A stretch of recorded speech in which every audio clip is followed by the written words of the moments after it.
जय जगत गुरु जय भारत। परमपिता परमात्मा, सारी सृष्टि के रचनहार, कुल मालिक, असंख्य ब्रह्मांडों के स्वामी, जगत गुरु, तीनों लोकों में प्रवेश करके सबका भरण पोषण करने वाले, राजाधिराज, आत्माधार, नाथों के नाथ, देवों के देव महादेव, सर्वेश्वर महेश्वर, मृत्युंजय, अजरो अमर, आदि अनादि सनातनी प्रभु, जगत पिता जगदीश्वर, श्री श्री 1008 की उपाधि के वास्तविक अधिकारी, अकाल मूरत सौद स्वरूपी राम, वासुदेव, सर्वगतम ब्रह्म, परम पूज्य, प्रथम पूज्य, परम संत, परम पुरुष, परम धनी, परम दयालु, सत्य कबीर, हक्का कबीर, अल्लाहु कबीर, अल्लाहु अकबर, बाखबर, अल्लाह ताला, जगत के तारणहार, जगत के मुक्तिदाता, जगत के जगन्नाथ, हारे के सहारे, हिंदुओं के राम, मुसलमानों के अल्लाह, सिखों के वाहिगुरु, ईसाइयों के मसीह,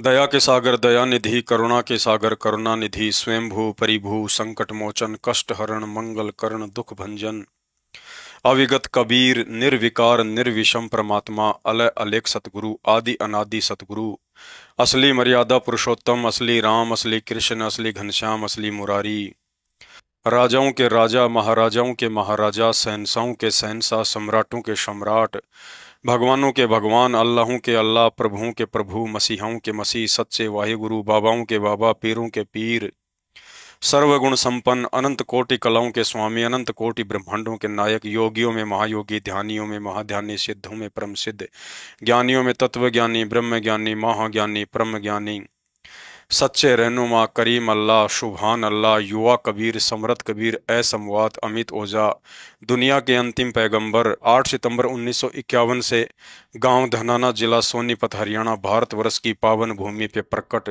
ब्रह्मा विष्णु महेश के दादाजी कबीर परमेश्वर सतगुरु रामपाल जी भगवान के चरण कमल में देश विदेश से साथ संगति से जुड़े हुए सभी भाई बहनों का अनंत कोटि दंडवत प्रणाम। सत्साई भाई और बहनों, शंका समाधान के एपिसोड नंबर 16 में आप सभी का स्वागत है। तो चलिए शुरू करते हैं शंका समाधान। शंका: यदि कोई भगत सेल्स एंड मार्केटिंग या अन्य कोई ऐसी नौकरी करता है जिसमें झूठ बोलना पड़ता है तो क्या करें?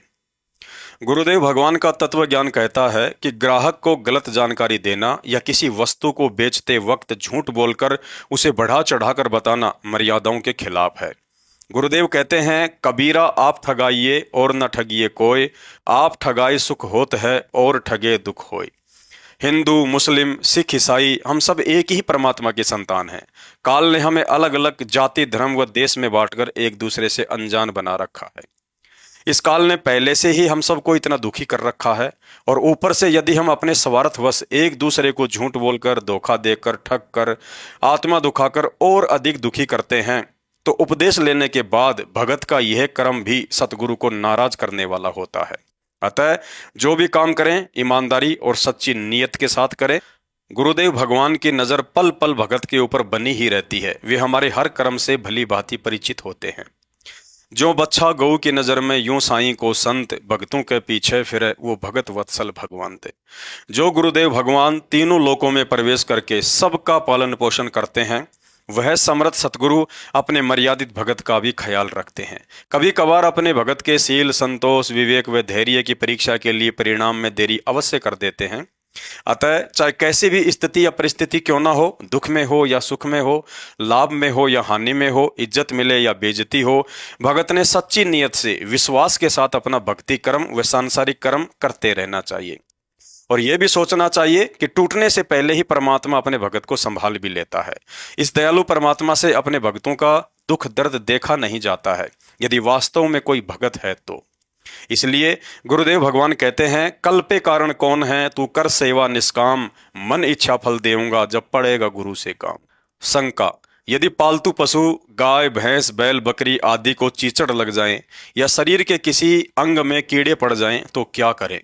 परम पूज्य सतगुरु रामपाल जी भगवान ने एक शब्द में बताया कि धनी बिहूना पशु रहे, वो दर दर धक्के खावे, भूख प्यास और गर्मी सर्दी में कष्ट पर कष्ट उठावे। जब वो पशु धनी का हो जा, सब चिंता मिट जावे, बड़ भागी आवे गुरु की शरण में, वो जामन मरण मिटाता, हरि को गुरु विहीन नहीं भाता। पालतू पशु गाय, भैंस, बैल, बकरी, ऊंट आदि किसान के अधीन होते हैं। अतः सर्दी गर्मी धूप बरसात व बीमारी की हालत में उसकी चिंता और जिम्मेदारी भी किसान की ही होती है। यदि किसी कारणवश पशु को चीचड़ लग जाते हैं तो एक बर्तन में पानी डालकर हाथ से चीचड़ तोड़कर उन्हें पानी में डालकर कहीं दूर फेंक सकते हैं। ऐसा करने से चीचड़ भी नहीं मरेंगे और पशु को आराम भी मिलेगा। दूसरा, यदि पशु को कीड़े पड़ जाएं या बीमार हो जाता है तो उपदेशी किसान भगत भाई डॉक्टर से पशु का इलाज करवा सकते हैं। परमात्मा कहते हैं, जो अपने सु और के एक पीड़ पिछाड़। यदि परिवार के किसी व्यक्ति को चोट लगने के बाद असावधानी बरतने के कारण चोट वाली जगह पर कीड़े पड़ जाएं तो हम डॉक्टर से उपचार करवाएंगे। इसी तरह पशु भी किसान के परिवार का एक सदस्य ही होता है जो खेती बाड़ी में उसकी मदद करता है। गाय भैंस बकरी पीने के लिए दूध देती हैं और बैल ऊंट खेत जोतने में मदद करते हैं। अतः ज्ञान आधार से ऐसी परिस्थिति में पशुओं के लिए डॉक्टर की मदद लेना गलत नहीं है। शंका, उपदेशी भक्तों को जींस या छोटे छोटे तड़क भड़क वाले फैंसी कपड़े पहनने चाहिए या नहीं। गुरुदेव भगवान कहते हैं, दासा तन नेड़े नहीं और नाम धरावे दास, पानी के पिए बिना भाई कैसे बुझेगी प्यास। अर्थात उपदेश लेने के बाद जब तक भगत अपने रहन सहन आचार विचार खान पान और पहनावे में बदलाव लेकर नहीं आएगा तब तक भगत की श्रेणी में नहीं गिना जाएगा। एक सत्संग में पूज्य गुरुदेव भगवान ने बताया कि बच्चों, जब तक दुनिया वाले तुम भक्तों के जीवन में आए बदलाव से प्रभावित होकर भक्ति मार्ग से नहीं जुड़ेंगे तब तक मुझे वो प्रसन्नता नहीं मिलेगी जो मिलनी चाहिए। अतः गुरुदेव भगवान के आदेशानुसार भगत भाई बहनों ने अपने पहनावे को लेकर बहुत ही मर्यादित रहना चाहिए। एक उपदेशी भगत को जगत की देखा देखी व फैशन की दौड़ में टाइट कपड़े जीन्स आदि ना ही तो खुद ने पहनना है और ना ही बच्चों को लाकर देना है।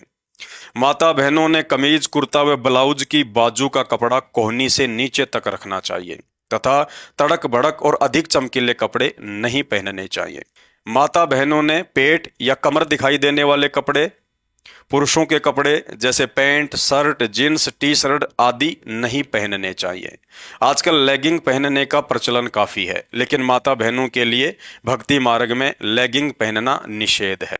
यदि उपदेशी माता बहनों की नासमझी के कारण छोटे छोटे टाइट व अभद्र कपड़े पहनने के चलते यदि किसी के मन में दोष या विकार उत्पन्न होता है तो उसमें वह माता बहन भी उतनी ही दोषी मानी जाती है और अंतर्यामी गुरुदेव भगवान भी नाराज होते हैं।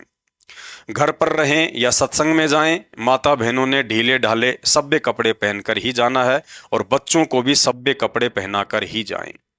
यदि सत्संगी भाई बहन भी दुनिया की देखा देखी में ज्ञान से हटकर चलेंगे तो समाज सुधार की उम्मीद कैसे की जा सकती है। ठीक इसी तरह भगत भाइयों ने भी सत्संग समागम या रिश्तेदारी आदि जगह आते जाते समय tight jeans tight T shirt व अन्य असभ्य कपड़े पहनने से बचना चाहिए। शंका, घर में अगर चींटी या कॉकरोच हो जाए तो लक्ष्मण रेखा या अन्य कोई कीड़े मकोड़े मारने का स्प्रे या हिट का प्रयोग कर सकते हैं या नहीं। गुरुदेव भगवान कहते हैं, दर्द बंद दरवेश है बेदर्द कसाई। अर्थात जिसके दिल में दया भाव नहीं ऐसा व्यक्ति भगत होकर भी कसाई के समान है। अतः घर में कॉकरोच या कहीं से चींटियां आ जाती हैं तो उन्हें किसी भी तरीके से मारना उचित नहीं है। उन्हें वहां से नुकसान पहुंचाए बिना दूर भगाने का कोई अन्य सरल तरीका हो तो जरूर अपनाना चाहिए। ज्यादातर घर में कॉकरोच व चींटियां मीठी वस्तुओं के बर्तन को खुला छोड़ने या गंदगी से आती हैं। अतः ऐसी स्थिति में हमें भी साफ सफाई और सावधानी बरतनी चाहिए। यूट्यूब पर रसोई से चींटी व कॉकरोच आदि को नुकसान पहुंचाए बिना भगाने का कोई तरीका मिल जाए तो उसे भी अपना लेना चाहिए। यदि फिर भी चींटियों का आना कम नहीं हो रहा है तो गुरुदेव भगवान से प्रार्थना करते हुए ज्योति हवन यज्ञ का संकल्प कर सकते हैं, लेकिन जीव हत्या बिल्कुल नहीं करना है। शंका, घर में पोंछा लगाते हैं, बाथरूम में फिनाइल तेजाब या हाइपर आदि डालते हैं, उसमें भी तो जीव मरते हैं, क्या भक्ति मार्ग में यह उचित है। गुरुदेव भगवान ने बताया कि 70 ब्राह्मण की है हत्या, जो चौका तुम देवो नित्या। अर्थात घर में फर्श पर माता बहनें जो चौका या पोछा मारती है उसमें भी जीव हत्या होती है और यहाँ का विधान है कि जैसा कर्म जीव करता है उसका फल अवश्य भोगना पड़ता है। अतः जीव हत्या तो पोछा लगाने से भी होती है, लेकिन गुरुदेव भगवान ने बताया कि कुछ जरूरी कर्म करने भी आवश्यक होते हैं, लेकिन उस कर्म को काटने के लिए आपको जो भक्ति मंत्र मिला है उसे मर्यादा में रहकर जाप करते रहने से परमात्मा उस कर्म के दोष को काट देते हैं। ठीक इसी तरह बाथरूम में साफ सफाई के लिए फिनाइल, हाइपर या तेजाब आदि डालना भी जरूरी है, अन्यथा हानिकारक बैक्टीरिया हमें बीमार बना देंगे तो भक्ति में बाधा बनेगी। लेकिन मर्यादा में रहकर सतनाम रूपी साबुन का प्रयोग करते रहने से हमारे कर्म रूपी कपड़ों को परमात्मा साफ करते रहते हैं। शंका, उपदेशी भाई बहन सिर में मेहंदी, कलर या डाई करवा सकते हैं या नहीं? गुरुदेव भगवान कहते हैं, गुरु वचन निश्चय कर माने, पूरे गुरु की सेवा ठाने, जिन बातों से गुरु दुख पावे उन बातों को दूर बहावे। बालों में मेहंदी लगाने के पीछे दो कारण हो सकते हैं। यदि उपदेशी भगत को सिर से संबंधित कोई बीमारी या गर्मी से सिर में परेशानी होती है तो डॉक्टर की सलाह पर मात्र उपचार की दृष्टि से बालों में या शरीर के किसी भी हिस्से पर मेहंदी लगा सकते हैं। यदि उपदेशी भगत भाई बहन अपने सफेद बालों को छिपाने के लिए या सुंदर दिखने की चाहत में बालों में मेहंदी, कलर या डाई करवाते हैं तो यह कर्म गुरुजी के नियम को तोड़कर विष खाने के समान है, और विष कोई मंदबुद्धि भगत ही खा सकता है, समझदार नहीं। अतः सुंदर दिखने या अपनी उम्र छुपाने के मकसद से बालों में कलर, डाई या मेहंदी लगाते हैं तो यह काल प्रेरणा से मान बढ़ाई का प्रतीक है। और गुरुदेव भगवान कहते हैं, मान बढ़ाई से हैं दूर, आजिज के हरि सदा हजूर, आधिनी के पास है पूर्ण ब्रह्म दयाल, मान बढ़ाई मारियो बेअदबी सिरकाल। मान बढ़ाई का और गुरुदेव भगवान का तो खड़ा एक्सीडेंट है। अतः माता बहनों व भगत भाइयों से प्रार्थना है, यह मिट्टी का शरीर है, इसकी उपयोगिता परमात्मा की भक्ति करके आत्म कल्याण करवाने में है, ना कि व्यर्थ का दिखावा करने में। शंका, मैं उपदेशी हूँ, मेरी बाल काटने की दुकान है, लोग बालों में कलर व डाई करवाने आते हैं, मुझे क्या करना चाहिए? गुरुदेव भगवान कहते हैं, उपदेश लेने के बाद गुरु आदेश की अवहेलना करना और भक्ति विरुद्ध कार्यों में सहयोग करना दोनों ही भगत को दोषी बनाते हैं। अतः गुरुदेव का आदेश है कि भगत भाई बहनों ने बालों में कलर, डाई या मेहंदी नहीं लगानी है। अब ये कॉमन सेंस की बात है, यदि लगानी नहीं है तो लगाने में किसी का सहयोग भी नहीं करना है। यदि बाल काटने की दुकान है और ज्ञान समझ में आ गया है तो इतना भी विश्वास होना चाहिए कि यदि हम गुरु वचन पर चलेंगे तो परमात्मा हमें साधारण दाढ़ी, बाल, कटिंग में भी उतना अवश्य देगा जितना कि आपकी आवश्यकता है। यदि कुछ दिन कमाई अधिक ना भी मिले तो भी भगत ने गुरु वचन को ही प्रथम रखकर चलना चाहिए। शंका, मेरी नाई की दुकान है, किसी की मौत हो जाने पर मुंडन के लिए सिर के बाल काटने उसके घर जा सकता हूं या नहीं? हजाम अर्थात नाई होने के कारण बाल काटना आपका सांसारिक कर्म है। यदि किसी की मौत हो जाती है और आपको घर पर या शमशान घाट पर बाल कटवाने के लिए बुलाया जाता है तो आपने स्पष्ट मना कर देना है। यदि आपकी दुकान पर आकर मुंडन करवाते हैं तो आप जी अपना सांसारिक कर्म जानकर उनका मुंडन या बाल काट सकते हैं। इसके अलावा शादी विवाह में दूल्हा या दुल्हन का मेकअप आदि ना ही तो दुकान पर करना है और ना ही किसी के घर पर जाकर। यदि कोई फेशियल करवाता है तो कर सकते हैं, क्योंकि फेशियल चेहरे की सफाई के अंतर्गत आता है। शंका, बच्चे का जन्म होने पर या ट्रेन में किन्नर लोग पैसे मांगते हैं या किसी त्योहार पर समाज के लोग चंदा आदि मांगने आ जाते हैं, उन्हें पैसा दे सकते हैं या नहीं? उपदेश लेने के बाद ट्रेन में या घर पर हिजड़े पैसे आदि मांगते हैं तो उन्हें प्रेम पूर्वक स्पष्ट मना कर देना है, चाहे वे कितना ही दबाव या अभद्रता क्यों ना दिखाएं। साथ ही मन ही मन में गुरुदेव भगवान से प्रार्थना करते हुए नाम का सुमरण जारी रखें। कुछ देर बाद अपने आप ही वहां से चले जाएंगे। यदि वे भोजन करना चाहें तो अवश्य करवाना चाहिए। शंका, किसी भी त्योहार या उत्सव जैसे गणेश चतुर्थी, होली, दिवाली या अन्य भक्ति विरुद्ध समारोह के नाम पर समाज या सोसाइटी के लोग चंदा मांगते हैं तो देना है या नहीं? यदि घर या दुकान पर कोई होली, दिवाली, गणपति विसर्जन या गौशाला आदि के लिए चंदा या पैसा मांगने या रसीद काटते हैं तो उन्हें अपनी भक्ति व मर्यादाओं के विषय में समझाते हुए प्रेम पूर्वक मना कर देना है। ऐसी स्थिति में आपको उन काल प्रेरित व्यक्तियों द्वारा अपमान भी सहन करना पड़ सकता है, लेकिन हर हाल में हाथ जोड़ते हुए अपनी मर्यादाओं को बनाए रखना है। 2022 में गणपति विसर्जन के समय गुजरात में एक भगत भाई की दुकान पर आसपास के कुछ लोग चंदा मांगने के लिए आए, लेकिन भगत जी ने आधीनी और प्रेम पूर्वक उन्हें मना कर दिया। अंत में चंदा मांगने वालों ने कहा कि मात्र 10 रुपए ही दे दीजिए, हमारी भी इज्जत रह जाएगी। लेकिन भगत भाई ने 10 पैसे देने से भी मना कर दिया तो चंदा मांगने वालों ने भगत भाई के शर्ट का कॉलर पकड़ लिया और मारने पर उतारू हो गए। फिर भी भगत भाई ने चंदा देना स्वीकार नहीं किया। अंत में उन लोगों ने दुकान मालिक पर दबाव बनाकर भगत भाई की दुकान खाली करवा दी। भगत भाई ने अपनी दुकान कहीं और किराए पर लेकर काम शुरू कर दिया। गुरुदेव भगवान कहते हैं, सिर साटे की भक्ति है और कछु नहीं बात, सिर के साटे पाइये अवगत अलख अनाथ। अर्थात उस भगत भाई ने अपना वर्षों से जमा जमाया बाल काटने के धंधे को एक पल में 10 रुपए के लिए ठोकर मार दी। ऐसी भगत आत्माओं के लिए ही परमात्मा कहते हैं, कामी क्रोधी लालची इनसे भक्ति न हो, भक्ति करे कोई सूरमा जाति वर्ण कुल खोई। ऐसी आत्माओं के लिए फिर परमात्मा भी कमी नहीं छोड़ता है। आज उस भाई का धंधा पहले से भी बहुत अच्छा चल रहा है और खुद का मकान भी खरीद लिया है।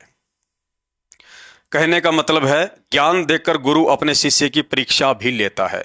उस दिन उस भगत भाई की परीक्षा थी। यदि फेल हो जाता तो ना घर का रहता और ना ही घाट का, लेकिन संघर्ष किया तो सतगुरु की दया का पात्र बना। और ऐसी आत्माओं के लिए ही गुरुदेव भगवान ने कहा है, कल पे कारण कौन है, तू कर सेवा निष्काम, मन इच्छा फल देवेगा जब पड़ेगा गुरु से काम।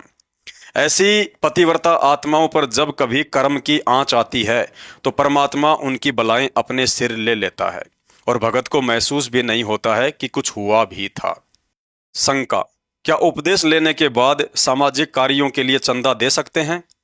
गुरुदेव भगवान ने बताया कि उन सामाजिक कार्यों में अपने हिस्से का पैसा देकर सहयोग कर सकते हैं जिनका उपयोग आप भी करते हों, जैसे गांव में पशुओं को पानी पिलाने के लिए जोहड़ या तालाब खुदवाना, पीने के लिए पानी की टंकी या कुआं या ट्यूबवेल लगवाना, गांव या कॉलोनी में रास्ता बनवाना, गांव में कोई धर्मशाला या प्याऊ आदि बनवाना। ध्यान रहे, भगत ने चाहे गांव हो या शहर, उन्हीं सामाजिक कार्यों में सहयोग करना है जिन सामाजिक कार्यों का वो खुद भी प्रयोग करता हो, अन्यथा सहयोग नहीं करना है। तो शंका समाधान में आज केवल इतना ही। शंका समाधान के और अधिक वीडियो देखने के लिए हमारे Facebook page Pawan Das is live Manav Dharmi Pawan दास को फॉलो करें। वीडियो अच्छा लगे तो शेयर करें। बंदी छोड़ सतगुरु रामपाल जी परमेश्वर जी की जय हो।